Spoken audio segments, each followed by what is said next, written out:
May the words of my mouth and the meditation of our hearts be acceptable in your sight, O Lord, our strength and our Redeemer. Amen.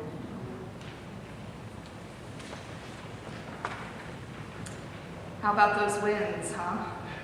I hope you're all feeling great. I am about ready to lose my voice, so just holler if I am too quiet or you can't hear me. I've been thinking this week about the state that our government is in, and wondering what Jesus would say about our government shutdown. What do you think Jesus would say about it?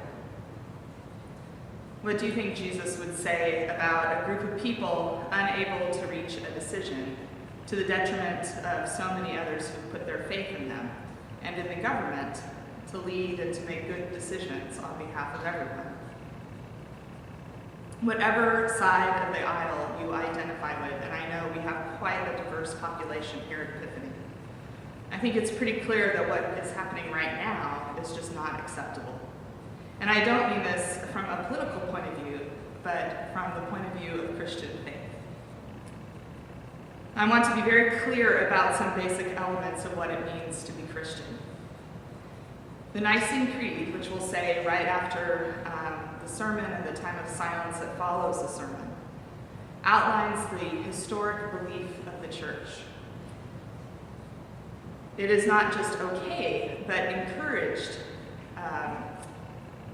for you to engage with the creed to the point that you struggle with your own beliefs, to doubt and question and wonder, and even from time to time think, that's completely ridiculous.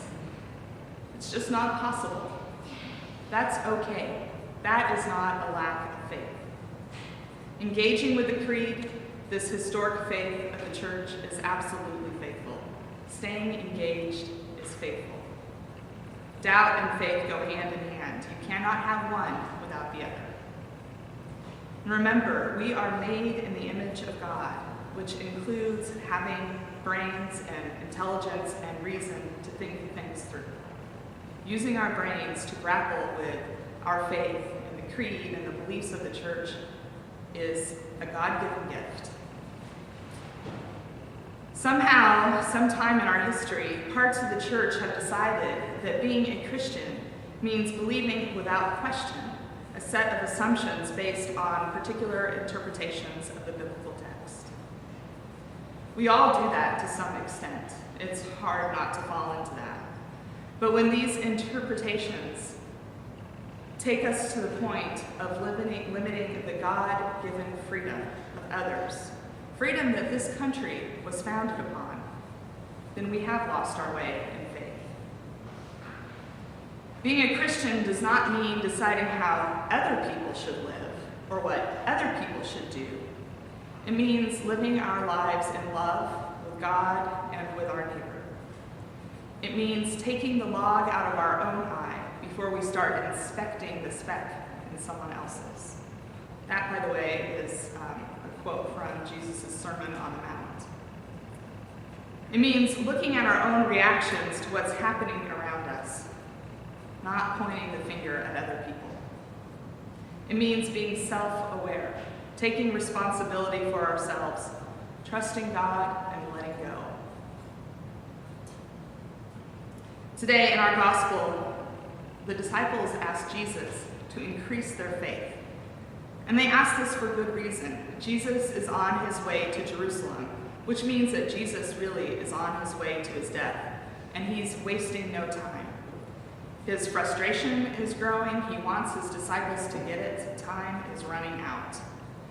So he has been teaching them some difficult things, some lessons that really put it on the line. And the disciples are no doubt feeling overwhelmed. They ask Jesus to increase their faith so that they can do all that Jesus has asked of them. Their hearts are in the right place, but they are human, and they have their limitations, or at least they think they do. Jesus responds to their question by redirecting them. Instead of focusing on having more faith, he gets them to focus on their role as servants of God. Do what you have been called to do, nothing more, nothing less. That's all you need to do. That is the gist of what Jesus tells them, using the language and metaphor of their own day.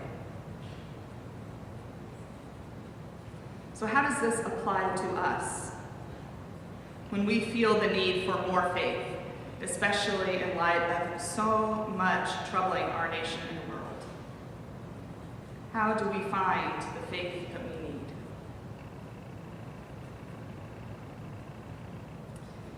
Every day I get a little meditation in my email inbox from Richard, who's a Roman Catholic priest and monk who founded the Center for Action and Contemplation in New Mexico. I read these little meditations often before I even roll out of bed. Rohr is very unique among his colleagues. He has a sophisticated and psychologically astute view of the spiritual life, and his meditations are always very rich and thought-provoking. On October 4th, he wrote this in his daily meditation.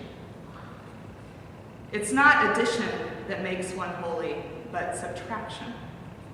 Stripping the illusions, letting go of the pretense, exposing the false self, breaking open the heart and the understanding, not taking my private self too seriously. Conversion is more about unlearning than learning. I want to emphasize a point here. It's not addition, but subtraction that makes one holy. In terms of faith, less is more.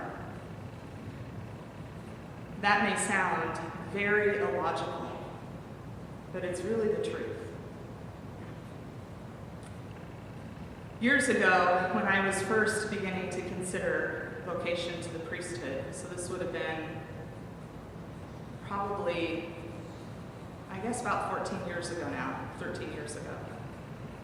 I spent a lot of time praying and meditating and reading the Bible, particularly the Psalms and the Beatitudes. Are you all familiar with the Beatitudes from the Gospel of Matthew? Blessed are the poor in spirit, blessed are the meek.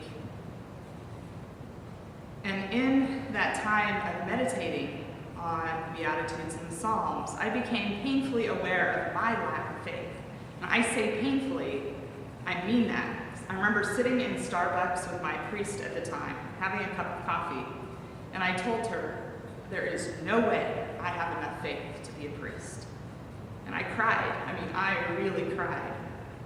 And she let me have my cry, and eventually she said something to the effect of, no, you don't have enough faith to be a priest.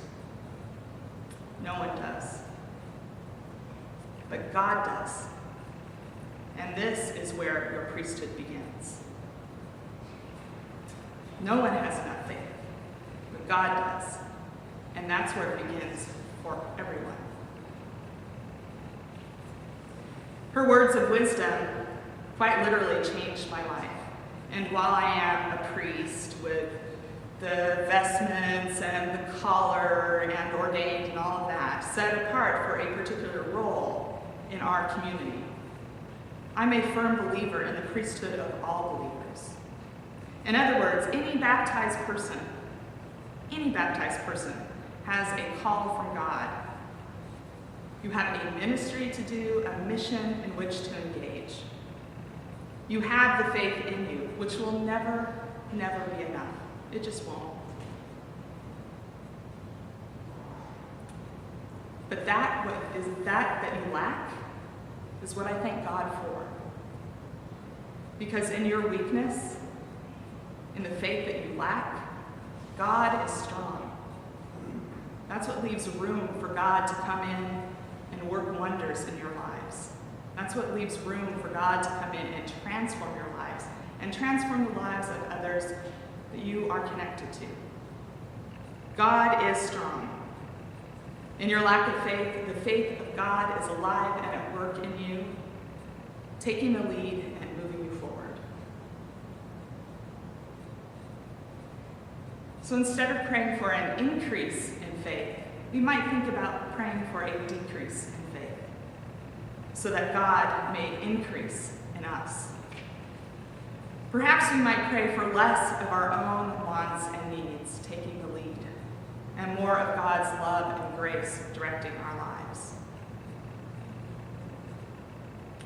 When we take this less is more approach, when we let our lack of faith be the space for God to work miracles in us and through us, our lives are changed and the lives of others are changed as well. We shift from seeing all that we lack to all that we are grateful for. Gratitude becomes central, and it's not gratitude for a particular thing, but gratitude for the powerful love of God that expects nothing of us but love in return. Nothing from us but just to do what we've been called to do, to be available for God to work through us. That is truly a blessing. So remember, it's not addition that makes you holy, but subtraction. Stripping the illusions, letting go of the pretense, exposing the false self, breaking open the heart and the understanding. It's subtraction that makes you holy. And I pray that it may be so for us all. Amen.